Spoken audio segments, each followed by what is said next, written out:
Hey guys, how you doing today? It's Stephanie Mo Davis. I'm here to tell you what's going on in my life and what I'm seeing and witnessing on a grand scale.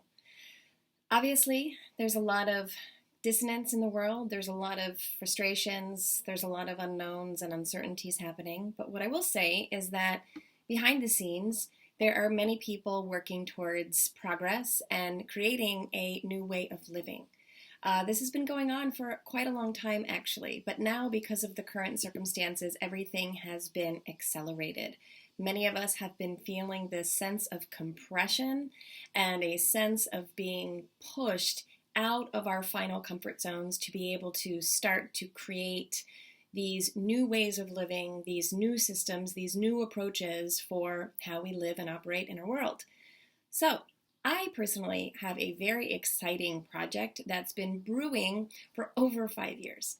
And I've been very impatient in my desires to manifest this into reality. But I've learned that I have issues with patience, as most of us do, and trying to control things. And I didn't have the foresight to see that there was a really unique time in history that this needed to come out. And I had to be patient along the process. But now's the time. So, what I'm seeing is I want to encourage you all to see what the world is presenting you, and also see if you can shift out of that perspective to navigate a potential in your mind of a solution or a resolution.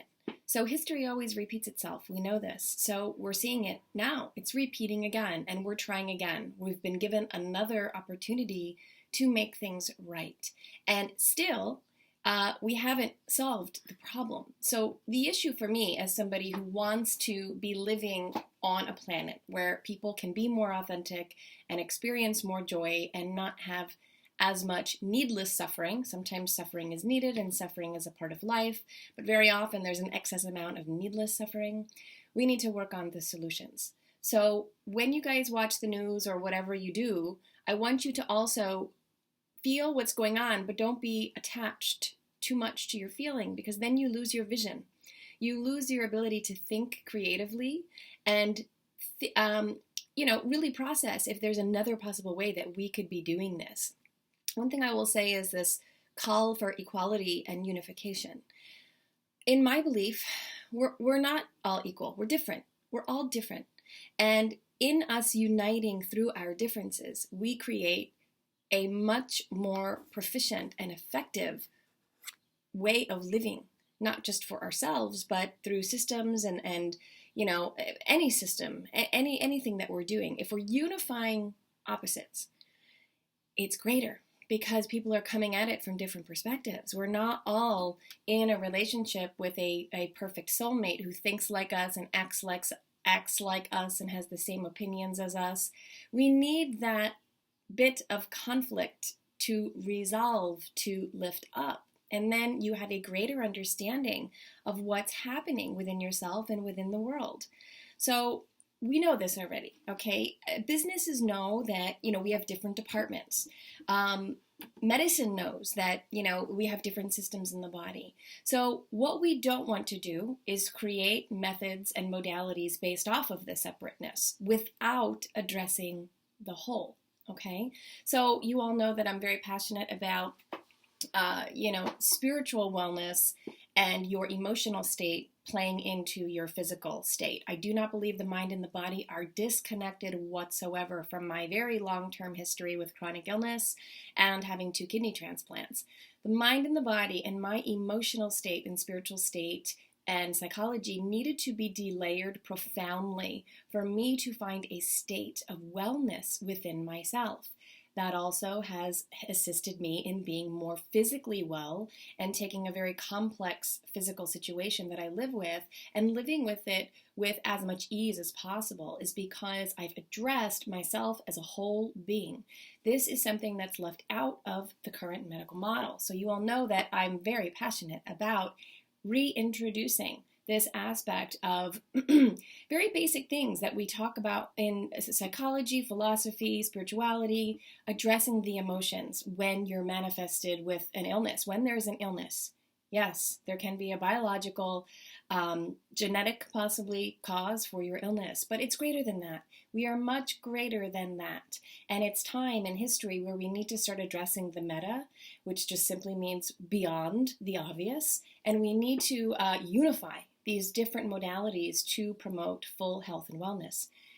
Guys, the rate of antidepressants that people are on, benzos, all of the drugs, the anti-anxiety medications, it's still not really working. Yes, there can be an element of it helping, and for some people it's completely life-changing, but you're dependent on something. And I'm not saying that's bad, okay? I'm not saying that's bad. What I'm saying is, why don't we just address you as a whole while you're taking these medications? And maybe there's a potential in the future, maybe not, that you can diminish your dose or stop altogether. This happens. We all know this, okay? There's a lot of really wonderful leaders out there in this field that I'm passionate about who talk about when we really address our traumas, our inner child wounding, when we start to address our spiritual needs as much as our physical needs, things change. The body has a potential that we have not tapped into yet at an extent. A lot of the spiritual community knows this already. And we have this schism between the spiritual community and how they approach health and wellness and the medical community. And there is too much of a bifurcation between the two. We all know that ancient civilizations, and my friend, longtime friend, would always say this, that the spirit and science, they were one and the same. They kind of realized that they're just two very polar sides of the same coin.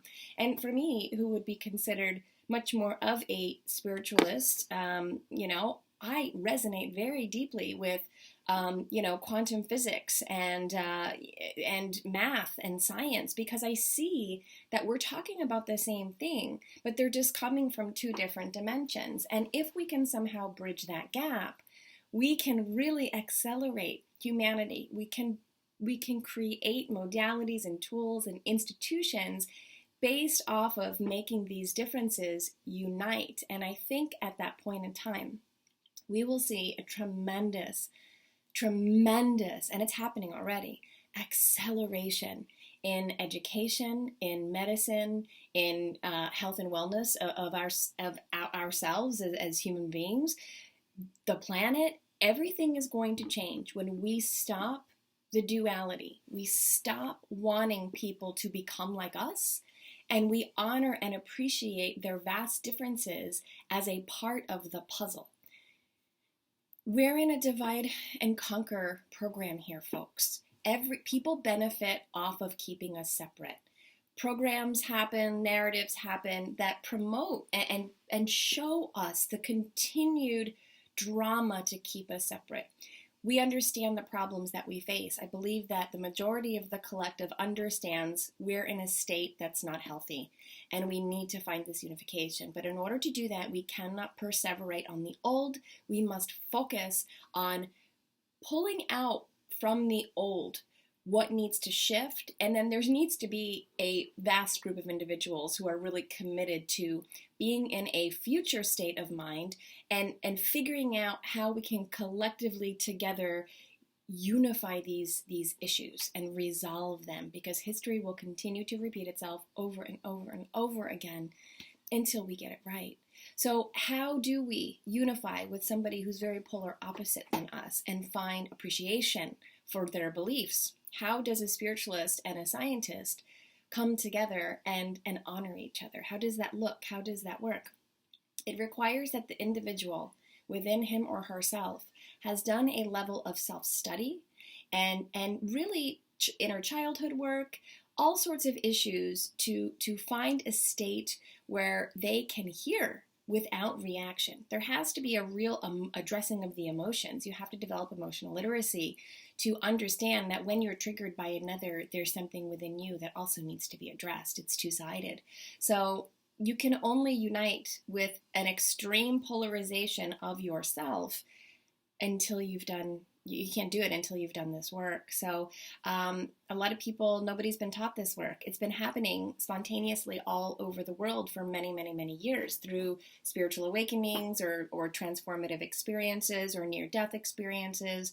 But now the God of our world, right? The God has had enough. And now all of this chaos is happening. So we are being compressed and pushed and feeling suffocated to change. It starts within. We have to address the inner emotional state so we can be tolerant enough to handle our counterparts who are on the opposite side, to work together to understand, to create the change, okay? So you must go within so you can emotionally handle someone who is completely opposite from you. And then we start coming together and we start creating a unified force based off of our individual skill sets that really start to uplift the planet. And we got to do this now. We got to do this now. Now's the time. It's pretty obvious. Thank you.